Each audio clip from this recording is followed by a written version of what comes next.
Tools needed for assembly. You will need an 8, a 6, a 5, and a 4mm Allen key, a Phillips head screwdriver, an 8, a 10, and a 15mm wrench. Handlebar installation. First of all, you're going to remove the headset cap and install the handlebar assembly, like so. There should be a gap between the headset spacers and the stem itself. Don't worry, this will be removed once you properly compress the headset bearings, which are located here and here. To access the headset compression bolt, you'll need to open the clamp and move the stem until you can properly access the bolt. Insert the Allen key, turn clockwise until the space disappears between the stem and the spacers.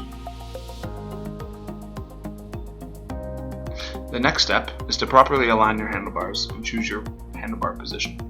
Make sure that your handlebar is properly centered. You'll want to align your handlebar with the front wheel. In order to properly attach your stem to the steer tube, you'll want to secure both of these bolts here to approximately 5 Nm. And there you have it, your handlebars are properly assembled.